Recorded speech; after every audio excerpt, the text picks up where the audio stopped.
Merci de votre présence ce matin pour cette conférence de presse. Nous avons l'honneur d'être assistés à la présence de partis alliés dans le cadre de ce que nous avons décidé de faire ensemble. Et donc pour ce matin, nous avons la présence parmi nous de M. Michel Ongundu, qui est le président de Réagir, qui est avec nous ce matin. Nous avons la présence de M. Pierre Mapiga, qui représente le PDN du président Moulengi Bokosso, qui est avec nous. Nous avons M.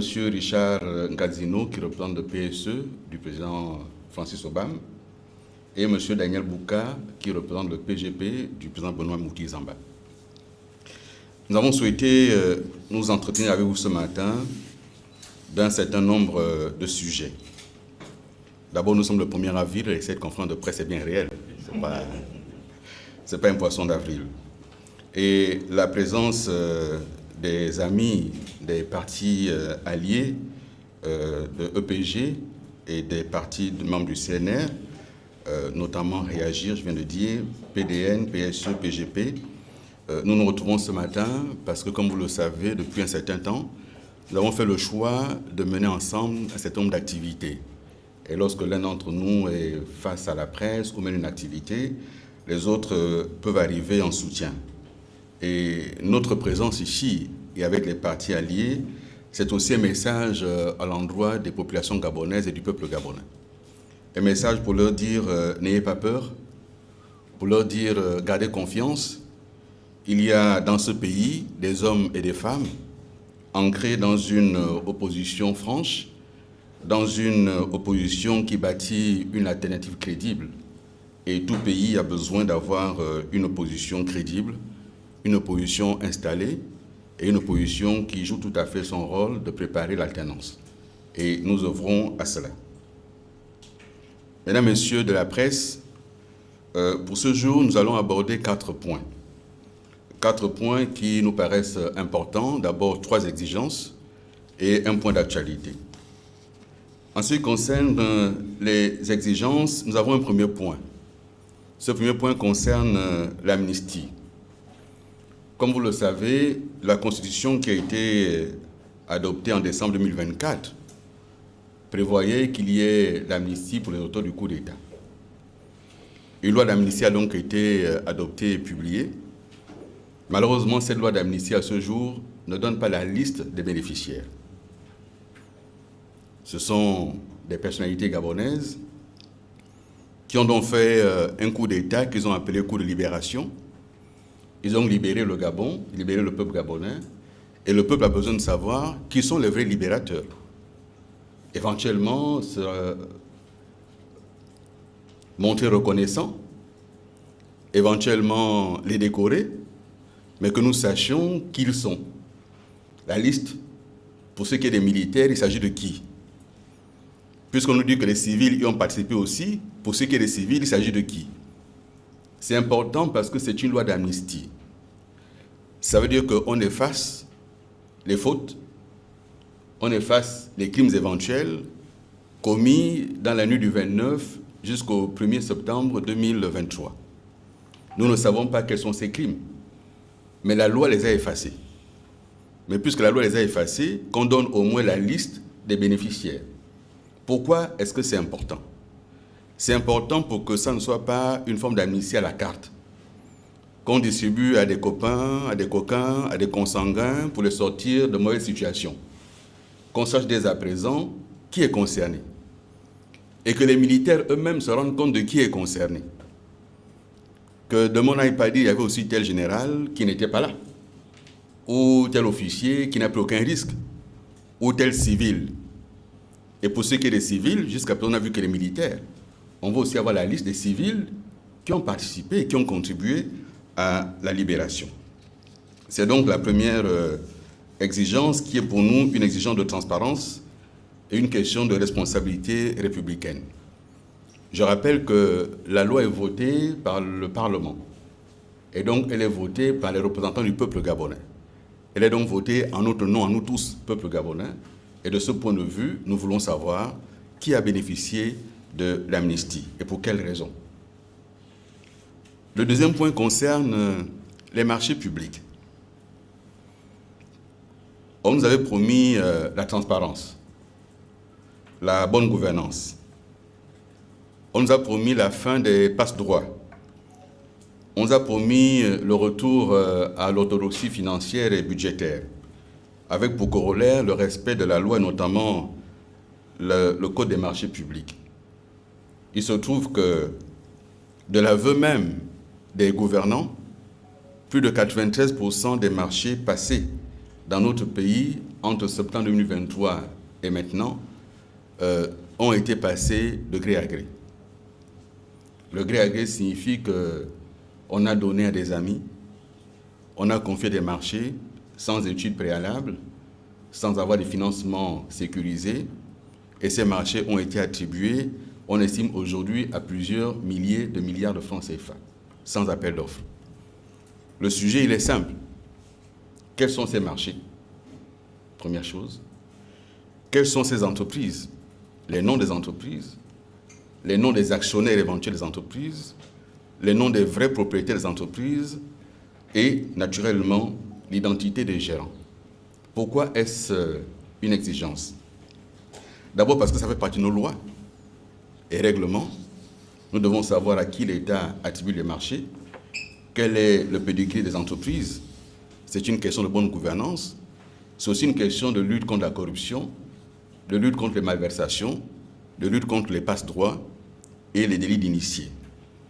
Et au moment où notre pays se trouve dans des discussions forcées avec le FMI, parce que ce n'était pas le choix du Gabon, à ce moment-là, il est important que celle-ci soit connue. De toute façon, si le gouvernement ne répond pas à ce que nous demandons, il sera bien contraint de répondre à cette demande qui sera forcément formulée par le FMI, pour comprendre ce qui s'est passé dans le pays depuis septembre 2023. Le troisième point concerne l'île Mbagnier. Nous évoquons ce point parce que le 25 mars, il y a quelques jours, un communiqué officiel émanant des services du président de la Commission de l'Union africaine nous a informé de la désignation, la nomination de M. Albert Shingiro, ancien ministre burundais des Affaires étrangères, en qualité d'envoyé spécial, chargé d'accompagner le Gabon et la Guinée équatoriale dans la mise en œuvre de l'arrêt rendu par la Cour internationale de justice concernant le conflit que nous avons avec la Guinée équatoriale. Le problème que nous posons, c'est que ce jour, le gouvernement n'a encore rien dit. Le Gabon n'a pas fait de communication sur le sujet, en tout cas pas à notre connaissance. Le deuxième point, c'est lorsque l'arrêt de la CIJ a été rendu, les autorités gabonaises nous ont dit que le Gabon n'a pas perdu. En ce qui concerne donc ce conflit, on nous a indiqué qu'en contrepartie de Mbagnier, dont la souveraineté est reconnue par la justice internationale pour la Guinée équatoriale, le Gabon prenait donc Mongomo et Ebebeyine. C'est ce qui a été dit. Maintenant qu'un médiateur est désigné, que le gouvernement gabonais nous dise, première chose, comment ils entendent faire pour Mbagnier. Est-ce qu'ils entendent céder Mbagnier? Est-ce qu'ils entendent donc se soumettre à cet arrêt de la Cour internationale de justice tel quel? Est-ce qu'ils entendent maintenir la souveraineté du Gabon sur Mbagnier? Première chose. Deuxième chose, au cas où ils décidaient de ne pas maintenir la souveraineté du Gabon, qu'est-ce qu'ils entendent faire et qu'entendent-ils dire aux Gabonais? Qu'entendent-ils dire aux Gabonais? Pour ce qui est de Mongomo et Ebebeyine, puisqu'on nous a dit que nous gagnons en contrepartie les villes de Mongomo et Ebebeyine, qu'on nous dise concrètement en quoi cela consistera. Est-ce que c'est une contrepartie immédiate? Est-ce que c'est une négociation à engager? Et à quelle échéance? Est-ce que nous pouvons considérer aujourd'hui que nous perdons Mbagnier, Cocotier et Konga, avec ce que ça signifie en termes de ressources naturelles, en termes de sécurité du territoire, parce que c'est dans les eaux territoriales gabonaises, et donc si une puissance étrangère s'installe là et mène là des opérations militaires, ça peut nous mettre en difficulté. Donc, est-ce qu'en contrepartie de ça, nous gagnons Mongomo et Ebebeyine? Jusqu'à ce jour, il n'y a aucune communication officielle du gouvernement. Nous savons qu'il y a eu des missions qui sont rendus en Guinée équatoriale et vice-versa. D'autres sont arrivés à Libreville, mais il y a zéro communication. Donc nous voulons qu'il y ait là-dessus des éclairages, parce que l'opinion publique doit savoir qu'il s'agit du territoire national. Et on ne joue pas avec le territoire national. Le quatrième sujet concerne, vous en doutez, le code de la nationalité. Mesdames et messieurs, depuis la publication au journal officiel de l'ordonnance numéro 004/PR portant code de la nationalité, un vif débat enflamme l'opinion nationale. Nous avons nous-mêmes, en tant qu'EPG, pris position et dénoncé certaines dispositions de ce code. Avant de poursuivre mon propos, je voudrais d'abord dire que la démocratie a beau être la loi du nombre et le fait majoritaire devant aider à faire valider les lois, il n'en demeure pas moins que sur un certain nombre de sujets, la démocratie n'exclut pas le consensus. La démocratie n'exclut pas la recherche du consensus. Et un texte comme celui dont nous parlons, qui est fondamental, puisqu'il touche à la question de la nation et de la nationalité, le passage en force n'est pas une bonne chose. Il vaudrait mieux prendre le temps de la discussion, le temps du dialogue, le temps de l'écoute. Sur ce sujet, sur ce texte précisément, nous ne souhaitons pas qu'il y ait un débat partisan. Nous ne souhaitons pas qu'il y ait d'un côté ceux qui soutiennent le pouvoir et qui le soutiennent à tout prix, et y compris contre le bon sens. Et de l'autre, ceux qui combattent le pouvoir et qui le combattent malgré les dispositions qui peuvent, dans ce texte-là, être favorables à la protection de la nationalité. C'est pour cela que, en regardant la une de l'Union ce matin, par exemple, et qui, à juste titre, a indiqué vent de discorde. Vous voyez qu'il y a discorde dans l'opinion. Il y a discorde parce que le texte n'est pas bon. Il y a discorde, ce texte n'est pas bon à la fois par son contenu, mais aussi par la forme. La forme, c'est quoi? Le choix de l'ordonnance. C'est vrai, la Constitution prévoit les ordonnances. Mais lorsqu'on suit l'esprit de la Constitution, les ordonnances, c'est pour des cas d'urgence dans la mise en œuvre du programme du gouvernement. On veut construire une route, il y a besoin d'argent, on a trouvé un investisseur, et il faut prendre une loi d'emprunt. On prend l'ordonnance. Mais pour un sujet aussi important, qui touche au fondement de la République gabonaise par la nationalité, quelle urgence y avait-il à prendre une ordonnance le 26 février pour une rentrée parlementaire qui avait lieu quelques jours après, le 3 mars? Donc, pour nous, sur la forme, il y a déjà un problème. L'autre observation, c'est sur le service après-vente. On voit bien que depuis quelques jours, s'organise un service après-vente, notamment par des magistrats qui passent à la télévision en tant qu'experts du ministère de la Justice.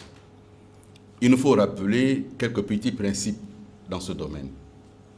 L'expertise concernant la question de l'élaboration des lois, elle se mène avant l'adoption d'une loi et sa promulgation. C'est là que les experts assistent le législateur, que ce soit au niveau du gouvernement ou au niveau du Parlement. Parce que même si une loi est d'initiative parlementaire, le Parlement a le droit d'appeler des experts pour éclairer son opinion et l'aider à légiférer. Une fois que la loi est adoptée, qu'elle est promulguée, la place des experts n'est plus sur les plateaux de télévision. Il revient maintenant au gouvernement d'assumer sa loi. D'autant plus qu'il s'agit là d'une ordonnance.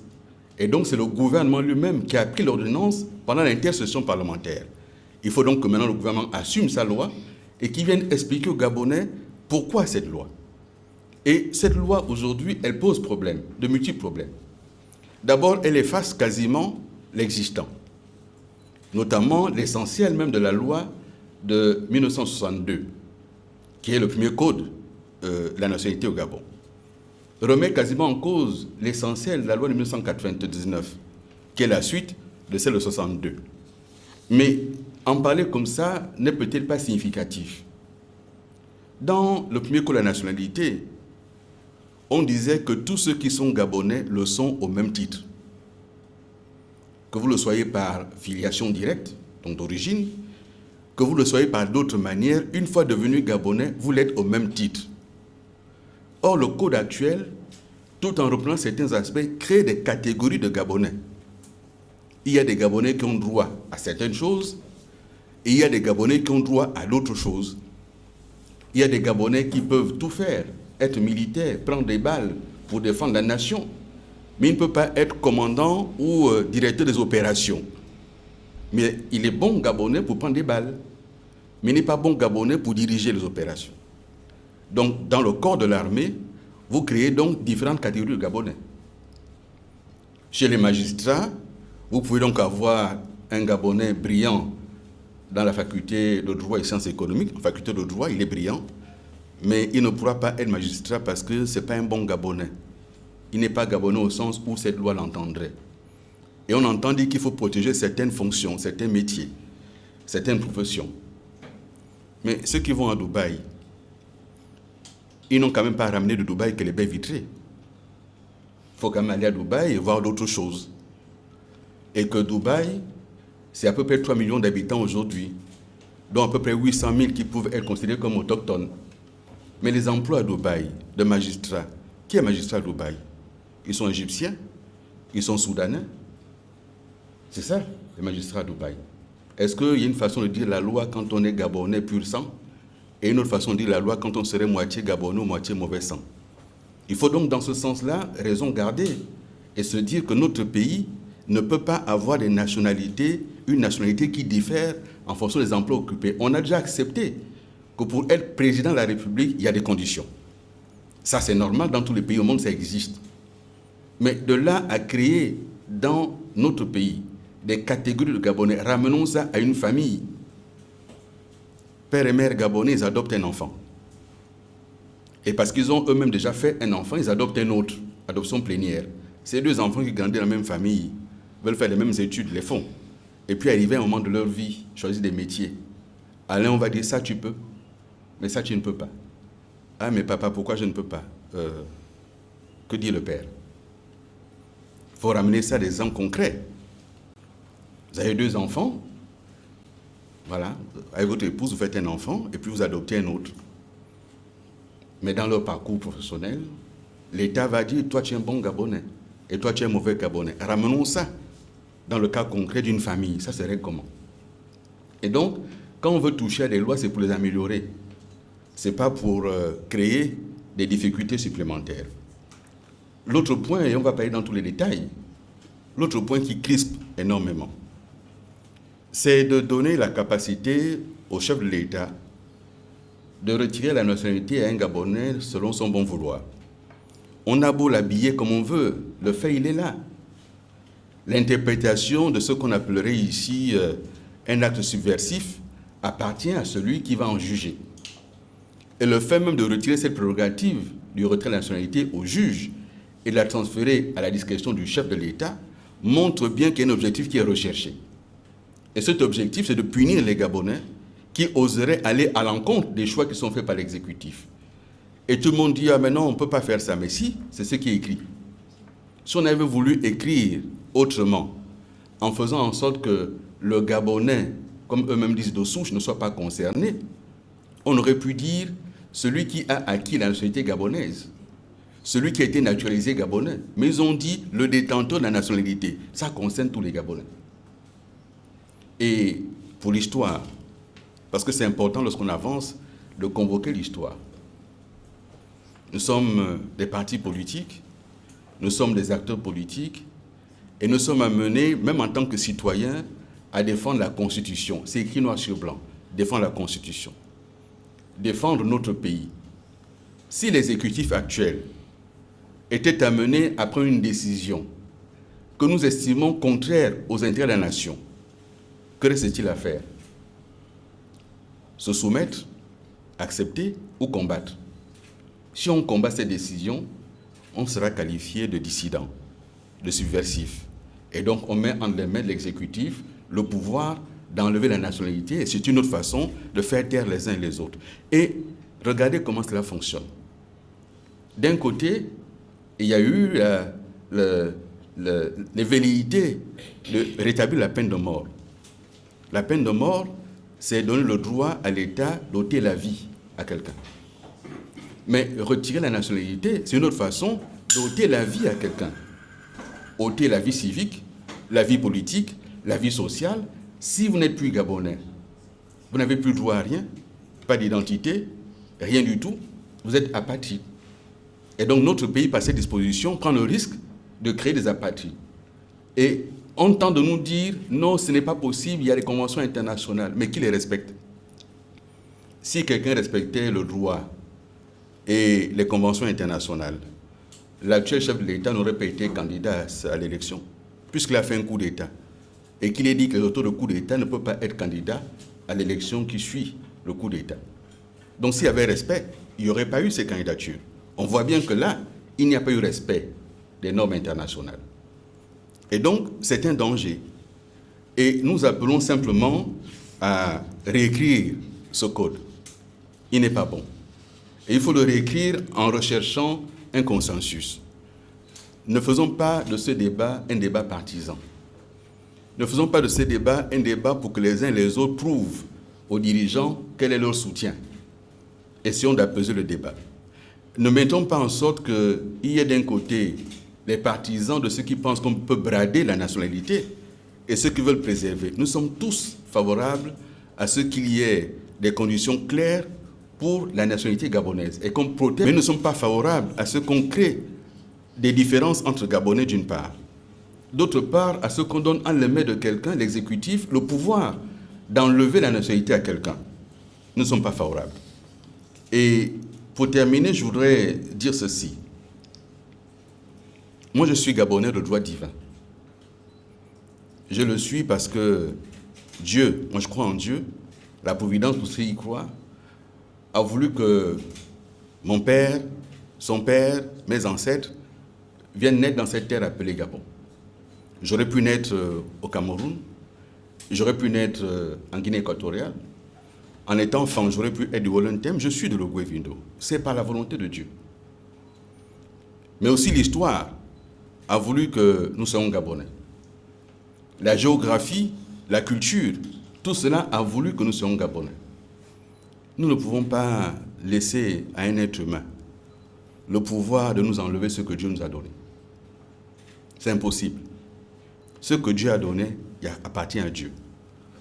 Maintenant, les conditions pour lesquelles on peut enlever à un être humain sa nationalité ne peut pas être laissé l'appréciation d'un autre être humain.